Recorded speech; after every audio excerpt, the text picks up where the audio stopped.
بسم الله الرحمن الرحيم. الحمد لله الذي أنزل على عبده الكتاب ولم يجعل له عوجا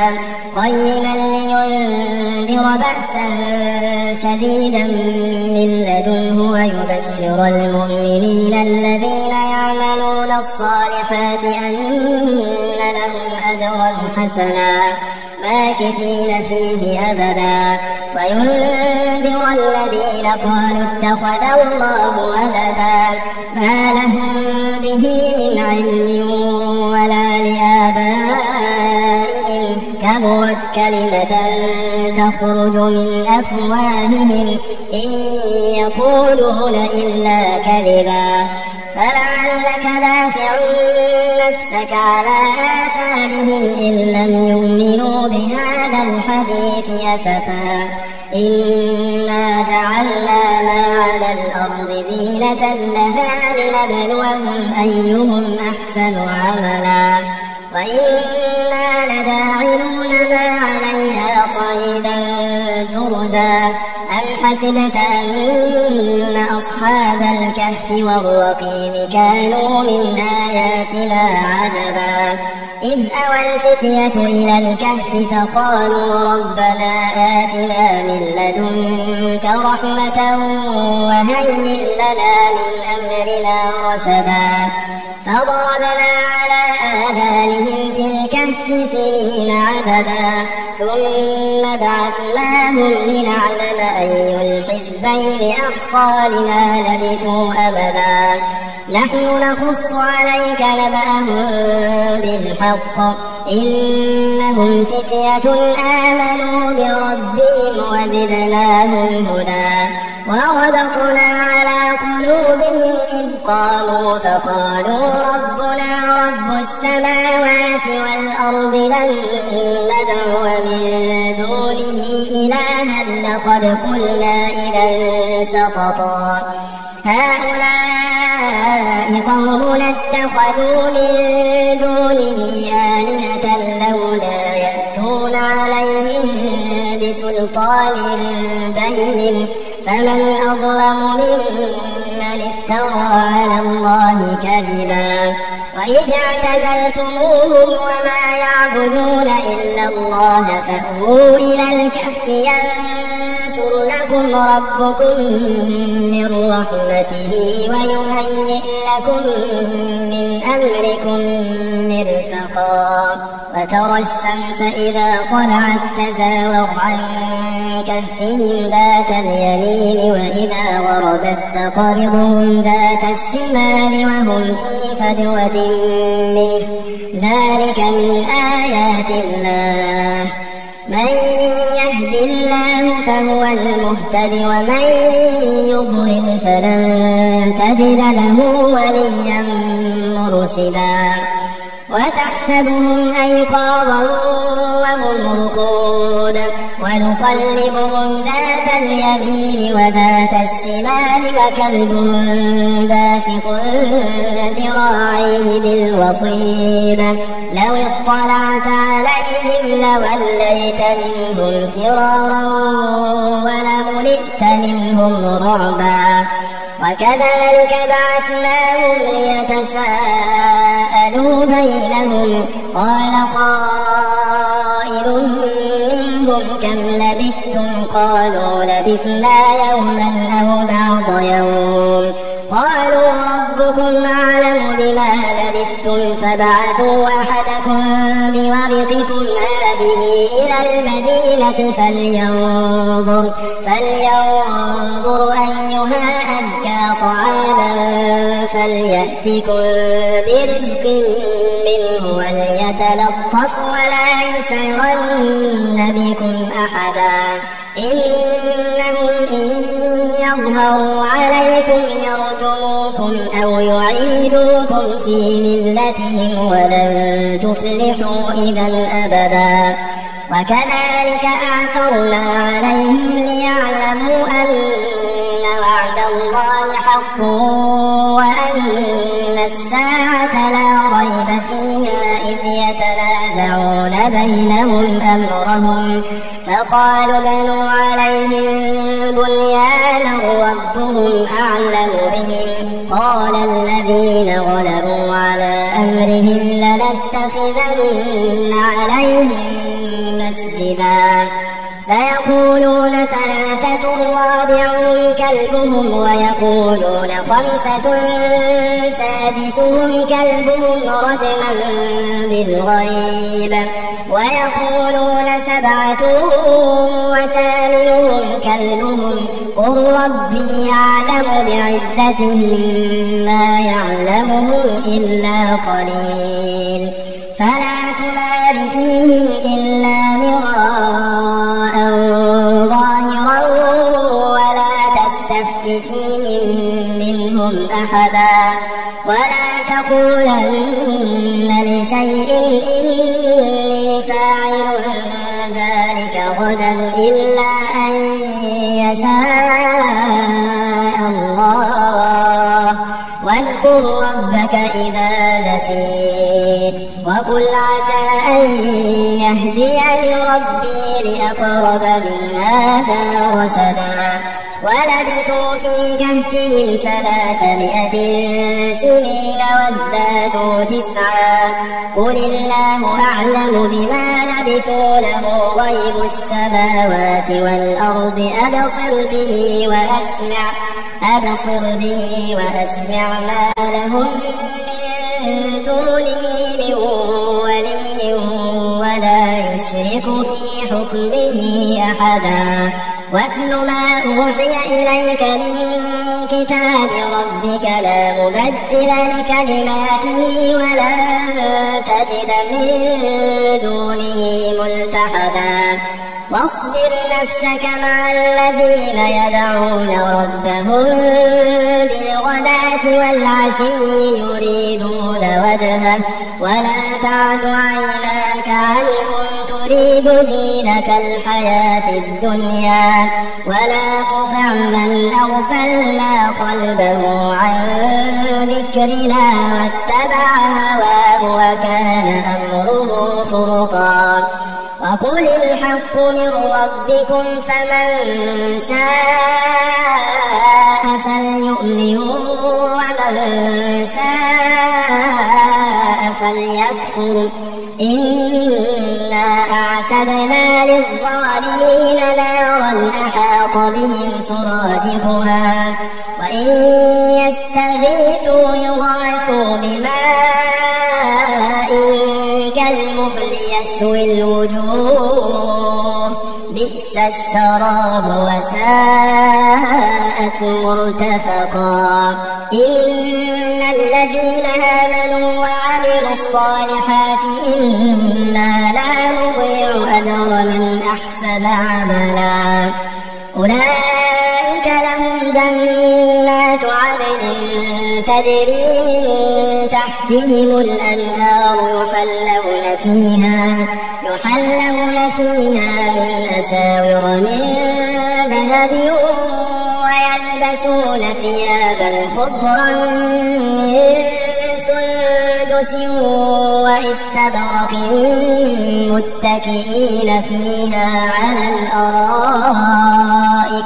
نعم الثواب وحسنت مرتفقا فاضرب لهم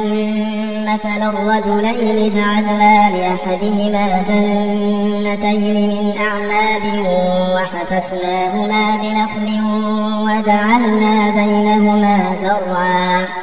كلتا الجنتين آتت أكلها ولم تظلم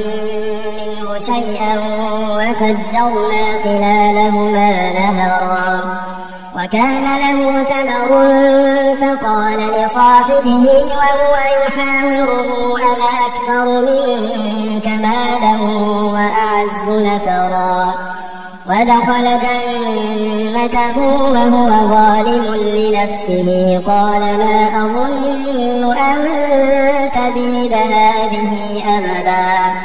وما أظن الساعة قائمة ولئن رددت إلى ربي لأجدن خيرا منها منقلبا قال له صاحبه وهو يحاوره وكفرت بالذي خلقك من تراب ثم من نطفة ثم سواك رجلا لكن هو الله ربي ولا أشرك بربي أحدا ولولا إذ دخلت جنتك قلت ما شاء الله لا قوة إلا بالله إن ترني أنا أقل منك مالا وولدا فعسى ربي أن يؤتيني خيرا من جنتك ويرسل عليها حسبانا من السماء فتصبح صعيدا زلقا أو يصبح ماؤها غورا فلن تستطيع له طلبا وأحيط بثمره فأصبح يقلب كفيه على ما أنفق فيها وهي خاوية على عروشها ويقول يا ليتني لم أشرك بربي أحدا ولم تكن له فئة ينصرونه من دون الله وما كان منتصرا هنالك الولاية لله الحق هو خير ثوابا وخير عقبا واضرب لهم مثل الحياة الدنيا كماء أنزلناه من السماء فاختلط به نبات الأرض فأصبح هشيما تذروه الرياح وكان الله على كل شيء مقتدرا المال والبنون زينة الحياة الدنيا والباقيات الصالحات خير عند ربك ثوابا وخير أملا ويوم نسير الجبال وترى الأرض بارزة وحشرناهم فلم نغادر منهم أحدا وعرضوا على ربك صفا لقد جئتمونا كما خلقناكم أول مرة بل زعمتم أن لن نجعل لكم موعدا ووضع الكتاب فترى المجرمين مشفقين مما فيه ويقولون يا ويلتنا ما لهذا الكتاب لا يغادر صغيرة ولا كبيرة إلا أحصاها ووجدوا ما عملوا حاضرا ولا يظلم ربك أحدا وإذ قلنا للملائكة اسجدوا لآدم فسجدوا إلا إبليس كان من الجن ففسق عن أمر ربه أفتتخذونه وذريته أولياء من دوني وهم لكم عدو بئس للظالمين بدلا ما أشهدتهم خلق السماوات والأرض ولا خلق أنفسهم وما كنت متخذ المضلين عضدا ويوم يقول نادوا شركائي الذين زعمتم فدعوهم فلم يستجيبوا لهم وجعلنا بينهم موبقا فرأى المجرمون النار فظنوا أنهم مواقعوها ولم يجدوا عنها مصرفا ولقد صرفنا في هذا القرآن للناس من كل مثل وكان الإنسان أكثر شيء جدلا وما منع الناس أن يؤمنوا إذ جاءهم الهدى ويستغفروا ربهم إلا أن تأتيهم تأتيهم سنة الأولين أو يأتيهم العذاب قبلا وما نرسل المرسلين إلا مبشرين ومنذرين ويجادل الذين كفروا بالباطل ليدحضوا به الحق واتخذوا آياتي وما أنذروا هزوا ومن أظلم ممن ذكر بآيات ربه فأعرض عنها ونسي ما قدمت يداه إنا جعلنا على قلوبهم أكنة أن يفقهوه وفي آذانهم وقرا وإن تدعوهم إلى الهدى فلن يهتدوا إذا أبدا وربك الغفور ذو الرحمة لو يواخذهم بما كسبوا لعجل لهم العذاب بل لهم موعد لن يجدوا من دونه موئلا وتلك القرى أهلكناهم لما ظلموا وجعلنا لمهلكهم موعدا وإذ قال موسى لفتاه لا أبرح حتى أبلغ مجمع البحرين أو أمضي حقبا فلما بلغا مجمع بينهما نسيا حوتهما فاتخذ سبيله في البحر سربا فلما جاوزا قال لفتاه آتنا غداءنا لقد لقينا من سفرنا هذا نصبا قال أرأيت إذ أوينا إلى الصخرة فإني نسيت الحوت وما أنسانيه إلا الشيطان أن أذكره واتخذ سبيله في البحر عجبا قال ذلك ما كنا نبغي فارتدا على آثارهما قصصا فوجدا عبدا من عبادنا آتيناه رحمة من عندنا وعلمناه من لدنا علما قال له موسى هل أتبعك على أن تعلمني مما علمت رشدا قال إنك لن تستطيع معي صبرا وكيف تصبر على ما لم تحط به خبرا قال ستجدني إن شاء الله صابرا ولا أعصي لك أمرا قال فإن اتبعتني فلا تسألني عن شيء حتى أحدث لك منه ذكرا فانطلقا حتى إذا ركبا في السفينة خرقها قال أخرقتها لتغرق أهلها لقد جئت شيئا إمرا قال ألم أقل إنك لن تستطيع معي صبرا قال لا تؤاخذني بما نسيت ولا ترهقني من أمري عسرا فانطلقا حتى إذا لقيا غلاما فقتله قال أقتلت نفسا زكية بغير نفس لقد جئت شيئا نكرا قال ألم أقل لك إنك لن تستطيع معي صبرا قال إن سألتك عن شيء بعدها فلا تصاحبني قد بلغت من لدني عذرا فانطلقا حتى إذا أتيا أهل قرية استطعما أهلها فأبوا أن يضيفوهما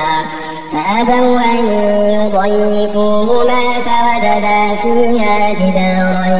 يريد أن ينقض فأقامه قال لو شئت لاتخذت عليه أجرا قال هذا فراق بيني وبينك سأنبئك بتأويل ما لم تستطع عليه صبرا أما السفينة فكانت لمساكين يعملون في البحر فأردت أن أعيبها وكان وراءهم ملك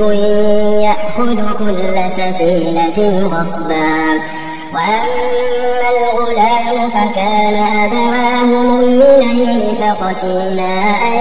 يرهقهما طغيانا وكفرا فأردنا أن يبدلهما ربهما خيرا منه زكاة وأقرب رحما. وأما الجدار فكان لغلامين يتيمين في المدينة وكان تحته كنز لهما وكان أبوهما صالحا فأراد ربك أن يبلغا أشدهما ويستخرجا كنزهما رحمة من ربك وما فعلته عن أمري ذلك تأويل ما لم تسطع عليه صبرا. ويسألونك عن ذي القرنين قل سأتلو عليكم منه ذكرا. إنا مكنا له في الأرض وآتيناه من كل شيء سببا فأتبع سببا حتى إذا بلغ مغرب الشمس وجدها تغرب في عين حمئة ووجد عندها قوما قلنا يا ذا القرنين إما أن تعذب وإما أن تتخذ فيهم حسنا. قال أما من ظلم فسوف نعذبه ثم يرد إلى ربه فيعذبه عذابا نكرا. وأما من آمن وعمل صالحا فله جزاء الحسنى وسنقول له من أمرنا يسرا. ثم أتبع سببا حتى إذا بلغ مطلع الشمس وجدها تطلع على قوم لم نجعل لهم من دونها سترا. كذلك وقد أحطنا بما لديه خبرا. ثم أتبع سببا حتى إذا بلغ بين السدين وجد من دونهما قوما لا يكادون يفقهون قولا. قالوا يا ذا القرنين إن يأجوج ومأجوج مفسدون في الأرض فهل نجعل لك خرجا على أن تجعل بيننا وبينهم سدا. قال ما مكنني فيه ربي خير فأعينوني بقوة أجعل بينكم وبينهم ردما. آتوني زبر الحديد حتى إذا ساوى بين الصدفين قال انفخوا حتى إذا جعله نارا قال آتوني أفرغ عليه قطرا. فما استطاعوا أن يظهروه وما استطاعوا له نقبا. قال هذا رحمة من ربي فإذا جاء وعد ربي جعله دكا وكان وعد ربي حقا. وتركنا بعضهم يومئذ يموج في بعض ونفخ في الصور فجمعناهم جمعا. وعرضنا جهنم يومئذ للكافرين عرضا. الذين كانت أعينهم في غطاء عن ذكري وكانوا لا يستطيعون سمعا. أفحسب الذين كفروا أن يتخذوا عبادي من دوني أولياء إنا أعتدنا جهنم للكافرين نزلا. قل هل ننبئكم بالأخسرين أعمالا الذين ضل سعيهم في الحياة الدنيا وهم يحسبون أنهم يحسنون صنعا. أولئك الذين كفروا بآيات ربهم ولقائه فحبطت أعمالهم فلا نقيم لهم يوم القيامة وزنا ذلك جزاؤهم جهنم بما كفروا واتخذوا آياتي ورسلي هزوا إن الذين آمنوا وعملوا الصالحات كانت لهم جنات الفردوس نزلا خالدين فيها لا يبغون عنها حولا قل لو كان البحر مدادا لكلمات ربي لنفد البحر قبل أن تنفد كلمات ربي ولو جئنا بمثله مددا قل إنما أنا بشر مثلكم يوحى إلي أنما إلهكم إله واحد فمن كان يرجو لقاء ربه فليعمل عملا صالحا ولا يشرك بعبادة ربه أحدا. بسم الله الرحمن الرحيم. ياسين والقرآن الحكيم إنك لمن المرسلين على صراط مستقيم تنزيل العزيز الرحيم لتنذر قوما ما أنذر آباؤهم فهم غافلون لقد حق القول على أكثرهم فهم لا يؤمنون إنا جعلنا في أعناقهم أغلالا فهي إلى الأذقان فهم مقمحون وجعلنا من بين أيديهم سدا ومن خلفهم سدا فأغشيناهم فهم لا يبصرون وسواء عليهم أأنذرتهم أم لم تنذرهم لا يؤمنون إنما تنذر من اتبع الذكر وخشي الرحمن بالغيب فبشره بمغفرة وأجر كريم. إنا نحن نحيي الموتى ونكتب ما قدموا وآثارهم وكل شيء أحصيناه في إمام مبين واضرب لهم مثلا أصحاب القرية إذ جاءها المرسلون إذ أرسلنا إليهم 2 فكذبوهما فعززنا بثالث فقالوا إنا إليكم مرسلون قالوا ما أنتم إلا بشر مثلنا وما أنزل الرحمن من شيء إن أنتم إلا تكذبون قالوا ربنا يعلم إنا إليكم لمرسلون وما علينا إلا البلاغ المبين قالوا إنا تطيرنا بكم لئن لم تنتهوا لنرجمنكم وليمسنكم منا عذاب أليم قالوا طائركم معكم أئن ذكرتم بل أنتم قوم مسرفون وجاء من أقصى المدينة رجل يسعى قال يا قوم اتبعوا المرسلين اتبعوا من لا يسألكم أجرا وهم مهتدون وما لي لا أعبد الذي فطرني وإليه ترجعون أأتخذ من دونه آلهة إن يردني الرحمن بضر لا تغن عني شفاعتهم شيئا ولا ينقذون إني إذا لفي ضلال مبين إني آمنت بربكم فاسمعون قيل ادخل الجنة قال يا ليت قومي يعلمون بما غفر لي ربي وجعلني من المكرمين وما أنزلنا على قومه من بعده من جند من السماء وما كنا منزلين إن كانت إلا صيحة واحدة فإذا هم خامدون يا حسرة على العباد ما يأتيهم من رسول إلا كانوا به يستهزئون ألم يروا كم أهلكنا قبلهم من القرون أنهم إليهم لا يرجعون وإن كل لما جميع لدينا محضرون وآية لهم الأرض الميتة أحييناها وأخرجنا منها حبا فمنه يأكلون وجعلنا فيها جنات من نخيل وأعناب وفجرنا فيها من العيون ليأكلوا من ثمره وما عملته أيديهم أفلا يشكرون سبحان الذي خلق الأزواج كلها مما تنبت الأرض ومن أنفسهم ومما لا يعلمون وآية لهم الليل نسلخ منه النهار فإذا هم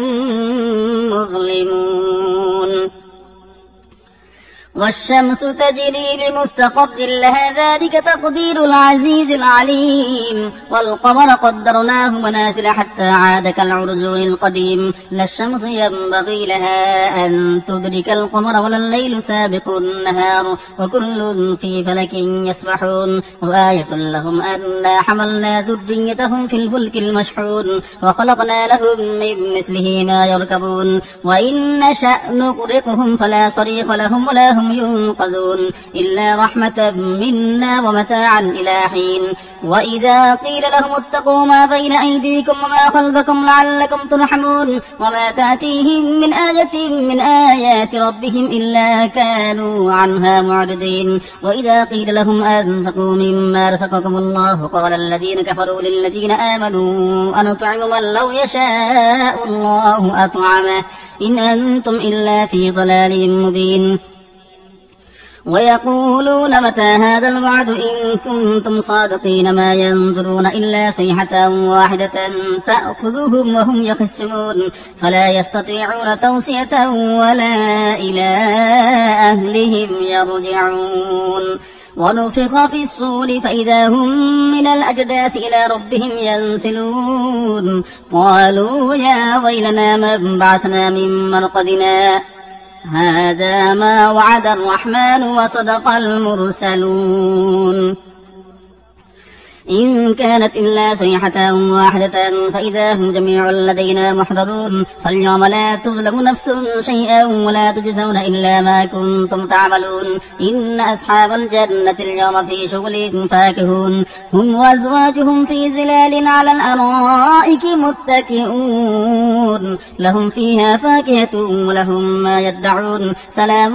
قولا من رب رحيم وامتازوا اليوم أيها المجرمون ألم أعهد إليكم يا بني آدم ألا تعبدوا الشيطان إنه لكم عدو مبين وأن اعبدوني هذا صراط مستقيم ولقد أضل منكم جبلا كثيرا أفلم تكونوا تعقلون هذه جهنم التي كنتم توعدون اصلوها اليوم بما كنتم تكفرون اليوم نختم على أفواههم وتكلمنا أيديهم وتشهد أرجلهم بما كانوا يكسبون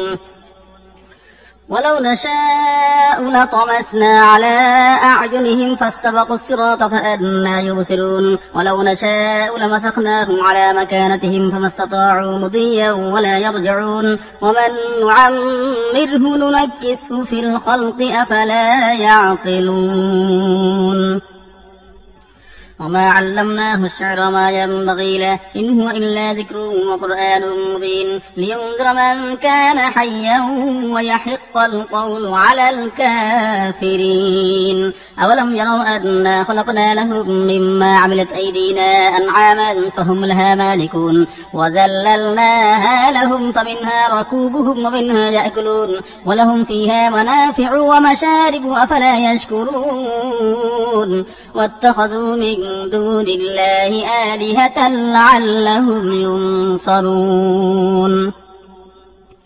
لا يستطيعون نصرهم وهم لهم جند محضرون فلا يحزنك قولهم إنا نعلم ما يسرون وما يعلنون أولم يرى الإنسان أنا خلقناه من نطفة فإذا هو خصيم مبين وضرب لنا مثلا ونسي خلقه قال من يحيي العظام وهي رميم قل يحييها الذي أنشأها أول مرة وهو بكل خلق عليم الذي جعل لكم من الشجر الأخضر نارا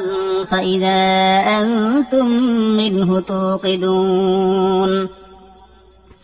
أوليس الذي خلق السماوات والأرض بقادر على أن يخلق مثلهم بلى وهو الخلاق العليم إنما أمره إذا أراد شيئا أن يقول له كن فيكون فسبحان الذي بيده ملكوت كل شيء وإليه ترجعون بسم الله الرحمن الرحيم الرحمن علم القرآن خلق الإنسان علمه البيان الشمس والقمر بحسبان والنجم والشجر يسجدان والسماء رفعها ووضع الميزان ألا تطغوا في الميزان وأقيموا الوزن بالقسط ولا تخسروا الميزان والأرض وضعها للأنام فيها فاكهة والنخل ذات الأكمام والحب ذو العصف والريحان فبأي آلاء ربكما تكذبان خلق الإنسان من صلصال كالفخار وخلق الجان من مارج من نار فبأي آلاء ربكما تكذبان رب المشرقين ورب المغربين فبأي آلاء ربكما تكذبان مرج البحرين يلتقيان بينهما برزخ لا يبغيان فبأي آلاء ربكما تكذبان يخرج منهما اللؤلؤ والمرجان فبأي آلاء ربكما تكذبان وله الجوار المنشآت في البحر كالأعلام فبأي آلاء ربكما تكذبان كل من عليها فان ويبقى وجه ربك ذو الجلال والإكرام فبأي آلاء ربكما تكذبان يسأله من في السماوات والأرض كل يوم هو في شأن فبأي آلاء ربكما تكذبان سنفرغ لكم أيها الثقلان فبأي آلاء ربكما تكذبان يا معشر الجن والإنس إن استطعتم أن تنفذوا من أقطار السماوات والأرض فانفذوا لا تنفذون إلا بسلطان فبأي آلاء ربكما تكذبان يرسل عليكما شواظ من نار ونحاس فلا تنتصران فبأي آلاء ربكما تكذبان فإذا انشقت السماء فكانت وردة كالدهان فبأي آلاء ربكما تكذبان فيومئذ لا يسأل عن ذنبه إنس ولا جان فبأي آلاء ربكما تكذبان يعرف المجرمون بسيماهم فيؤخذ بالنواصي والأقدام فبأي آلاء ربكما تكذبان هذه جهنم التي يكذب بها المجرمون يطوفون بينها وبين حميم آن فبأي آلاء ربكما تكذبان ولمن خاف مقام ربه جنتان فبأي آلاء ربكما تكذبان ذواتا أفنان فبأي آلاء ربكما تكذبان فيهما عينان تجريان فبأي آلاء ربكما تكذبان فيهما من كل فاكهة زوجان فبأي آلاء ربكما تكذبان متكئين على فرش بطائلها من استبرق وجنى الجنتين دان فبأي آلاء ربكما تكذبان فيهن قاصرات الطرف لم يطمثهن إنس قبلهم ولا جان فبأي آلاء ربكما تكذبان كأنهن الياقوت والمرجان فبأي آلاء ربكما تكذبان هل جزاء الإحسان إلا الإحسان فبأي آلاء ربكما تكذبان ومن دونهما جنتان فبأي آلاء ربكما تكذبان مدهامتان فبأي آلاء ربكما تكذبان فيهما عينان نضاختان فبأي آلاء ربكما تكذبان فيهما فاكهة ونخل ورمان فبأي آلاء ربكما تكذبان فيهن خيرات حسان فبأي آلاء ربكما تكذبان حور مقصورات في الخيام فبأي آلاء ربكما تكذبان لم يطمثهن إنس قبلهم ولا جان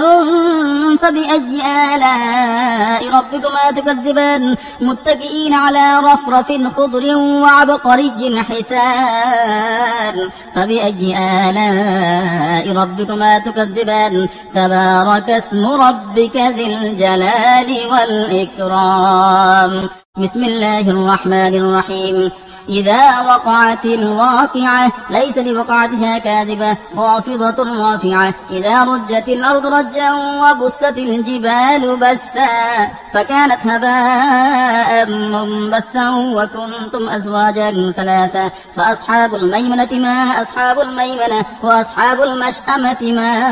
أصحاب المشأمة والسابقون السابقون أولئك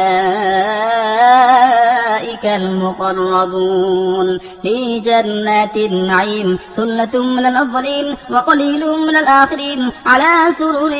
موضونة متكئين عليها متقابلين يطوف عليهم بلدان مخلدون بأكواب وأبانيق وكأس من معين لا يصدعون عنها ولا ينزفون وفاكهة مما يتخيرون ولحم طير مما يشتهون وحور عين كأمثال اللؤلؤ المكنون جزاء بما كانوا يعملون لا يسمعون فيها لغوا ولا تأثيما إلا قيلا سلاما سلاما. وأصحاب اليمين ما أصحاب اليمين في سدر مخضود وطلح منضود وظل ممدود وماء مسكوب وفاكهة كثيرة لا مقطوعة ولا ممنوعة وفرش مرفوعة إنا أنشأناهن إنشاء فجعلناهن أبكارا عربا أترابا لأصحاب اليمين ثلة من الأولين وثلة من الآخرين. وأصحاب الشمال ما أصحاب الشمال في سموم وحميم وظل من يحموم لا بارد ولا كريم إنهم كانوا قبل ذلك مترفين وكانوا يسرون على الحنث العظيم وكانوا يقولون أئذا متنا وكنا ترابا وعظاما أئنا لمبعوثون أو آباؤنا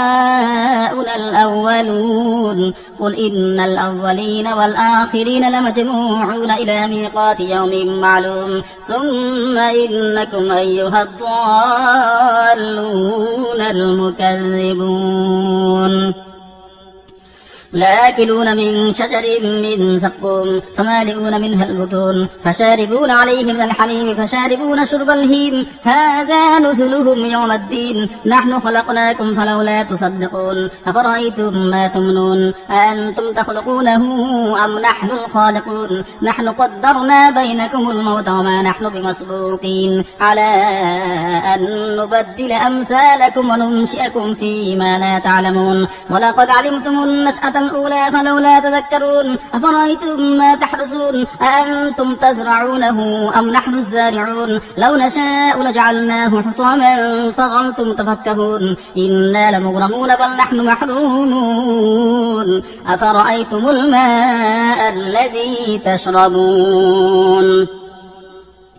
أأنتم أنزلتموه من المزن أم نحن المنزلون لو نشاء جعلناه جاجا فلولا تشكرون أفرأيتم النار التي تورون أأنتم أنشأتم شجرتها أم نحن المنشئون نحن جعلناها تذكرة ومتاعا للمقبين فسبح باسم ربك العظيم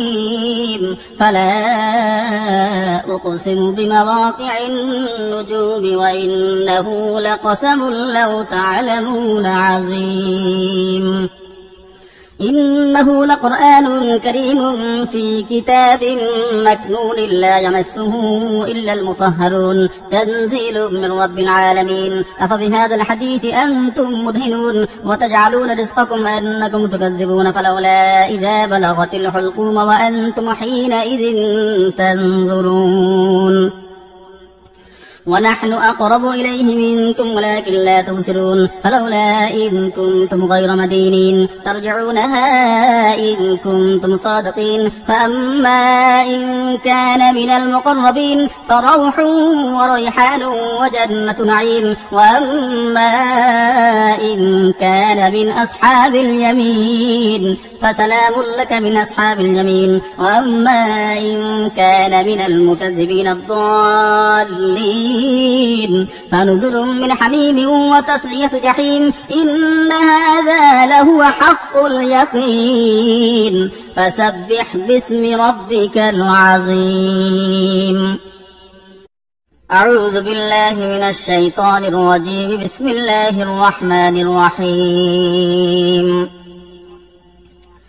تبارك الذي بيده الملك وهو على كل شيء قدير الذي خلق الموت والحياة ليبلوكم أيكم أحسن عملا وهو العزيز الغفور الذي خلق 7 سماوات طباقا ما ترى في خلق الرحمن من تفاوت فارجع البصر هل ترى من فطور ثم ارجع البصر كرتين ينقلب إليك البصر خاسئا وهو حسير ولقد زينا السماء الدنيا بمصابيح وجعلناها رجوما للشياطين وأعتدنا لهم عذاب السعير وللذين كفروا بربهم عذاب جهنم وبئس المصير إذا ألقوا فيها سمعوا لها شهيقا وهي تفور تكاد تميز من الغيظ كلما ألقي فيها فوج سألهم خزنتها ألم يأتكم نذير قالوا بلى قد جاءنا نذير فكذبنا وقلنا ما نزل الله من شيء إن أنتم إلا في ضلال كبير وقالوا لو كنا نسمع أو نعقل ما كنا في أصحاب السعير فاعترفوا بذنبهم فسحقا لأصحاب السعير إن الذين يخشون ربهم بالغيب لهم مغفرة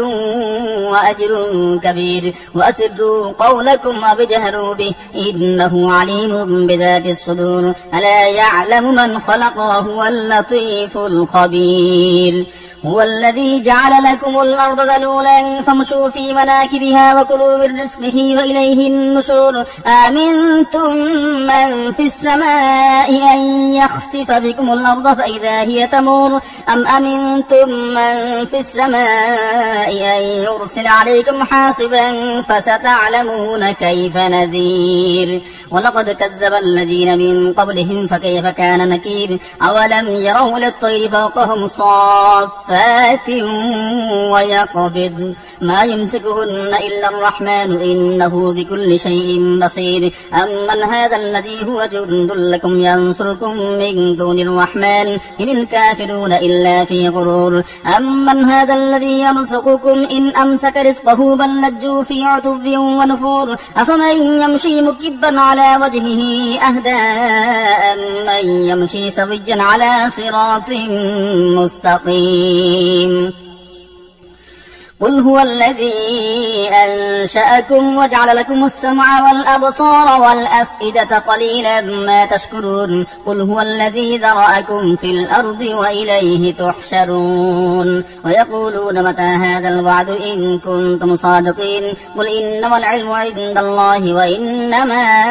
أنا نذير مبين فلما رأوه زلفة سيئت وجوه الذين كفروا وقيل هذا الذي كنتم به تدعون قل أرأيتم إن أهلكني الله ومن معي أو رحمنا فمن يجير الكافرين من عذاب أليم